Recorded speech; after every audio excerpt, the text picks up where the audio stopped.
Isolation day 77, Wednesday the 3rd of June. I hope you're all well and you're looking after yourselves. What I wanted to do today is give you a bit of background. I wanted to give you a recap of why I started this and my history of being diabetic, really, because if you haven't watched the first one, you probably don't know, because I just talk about what's happening now and at the day. So let me give you a bit of background. I'm 42 years old, to be 43 this month. I've been diabetic for 35 years last month. It's always been a challenge to be diabetic. I was the only one at school, only one at uni. I'm the only one of my friends. I'm the only one in my family. I'm the only one in my extended family. It is a challenge because people don't really understand it, and it is a pretty lonely place to be at times. So my history: turned diabetic when I was 8. I went to school, only one in school, went to uni. At uni, I realised I need to stay healthy. I was living on my own, in halls, and I realised if I'm not healthy, I'm in trouble here because I'm all alone. I haven't got my parents to look after me. I need to do it myself. I started exercising and training a lot more than I did when I was at home.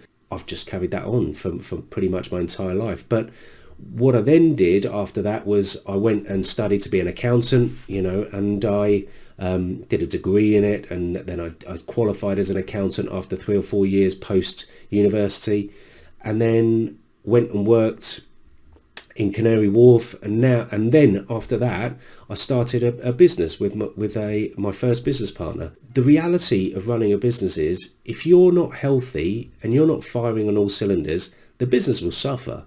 And you will suffer because you don't have the time or the inclination to put all of your time and effort into work because you're constantly worried about you're constantly dealing with your health. That's what I did for a number of years. The reason I'm doing this now, I've always been really private about being diabetic because I don't really have anyone to talk to about it, to be honest. And that's my own fault because I'm a pretty private person. I know I'm doing a video log of this, but I am pretty private, and I keep my diabetes very private, really, always have done. A few years ago, I really struggled controlling my blood sugars. I'd had a standard Western diet. I drank beer. I ate what I want when I want, and I took the insulin for it. And for many years that worked absolutely fine. And I'm not in any way downgrading or slating that approach because bloody hell, if it works for you, do it. No issues. But my blood sugars all of a sudden became uncontrollable.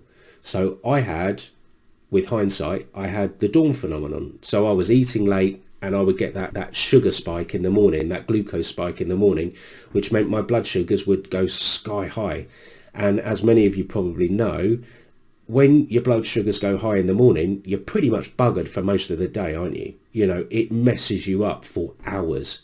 So that's what would happen. I'd go high in the morning, I'd give myself a correction dose, and it would just level out, and it wouldn't come down. Then I'd give myself another correction dose, and then it would start coming down, and then it would and then it would go low, and then I'd eat, and it would go high, and then it would go low.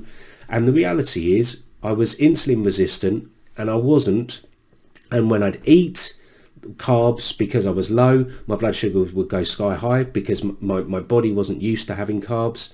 And when I take insulin, I'd have to take a shed load because it would take an awful long time to go in, and then it'd shoot me low. So it was uncontrollable, and I was a absolute bastard to live with. The reality is my family and my young children had to put up with me for months on end being, depressed, really. And what happened at the time was I just shut down. So I stopped talking, I stopped communicating. I was constantly in a bad mood. I was constantly unhappy is the answer.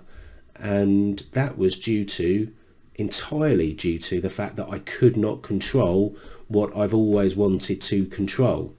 And when you work with figures and you know numbers, this is a numbers game. This is an understanding game. If I don't understand something, then I study it and I try and work on it. But this, at times, diabetes at times, you just can't. Don't know. You just can't control it at times. It does things that you've never even imagined. And it's in the middle of the night, your blood sugar rising. Well, what's that about? How does that work?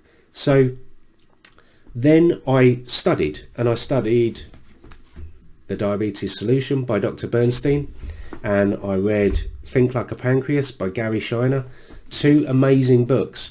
And I decided at that time that if I reduce my carb intake, it will stop the hikes in blood sugar. So I went low carb, high fat, as described in the Diabetes Solution book, and exercise at the same time. So I did all of that, and I religiously did that, and it had a dramatic effect on my blood sugar.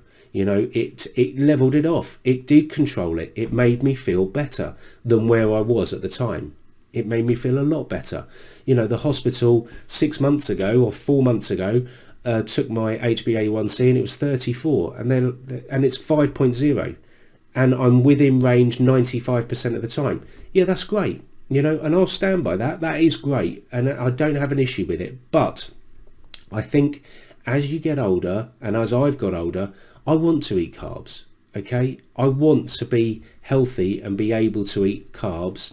And so I started researching again, and I came across the Mastering Diabetes team, and I was already looking at plant-based as being an option anyway, because in my mind, I know how many people with diabetes have cardiovascular problems. And if you're eating lots of fat, which is low carb, high fat, what are you setting yourself up for? I think I'm setting myself up for a fall. May feel better now, but long term, that's going to be a problem for me. And bear in mind, I'm not an expert. I'm just a layman. I get that, but I do my research. And so I came to the conclusion that plant-based was probably the way forward. What I needed to do was work out how and why. And so the Mastering Diabetes team helped me with that. I've been on this diet for 3 weeks now. Am I missing meat? Not particularly. Would I eat meat if I was given the option, and it wouldn't affect my bloods, and it wouldn't affect the control of my insulin sensitivity? Yeah, absolutely. I think I would. I have no issues with eating meat, and I have no issues with anyone else eating meat. All I'm saying is, since I've reduced my fat intake, my insulin sensitivity has gone through the roof. I'm eating tons more carbs and taking a lot less insulin. And my post-meal blood glucose are not shooting high. Today, for lunch, I ate 80 grams of carbs. And my post-meal blood sugar, absolutely fine. No hike, no rush, no spike in blood sugars. That, for me, is amazing. Absolutely incredible. So, look, that's what I wanted to give you. I wanted to give you a bit of background on me, because I know I haven't spoken about this since the very first video. Tomorrow, I'll give you an update about my issue in relation to the dawn phenomenon and what I've done. I recorded the video yesterday, and then I subsequently had a think about the amount of insulin that I was taking, and I thought that was a bad idea. So I made a couple of adjustments, and I ate my meal earlier. Tomorrow I'll give you the overview of what's happened, and I'll have 2 days readings to show you. Okay, look after yourselves. I hope that really, it gave you a bit more of a background about myself. I'll catch up with you tomorrow. Thanks.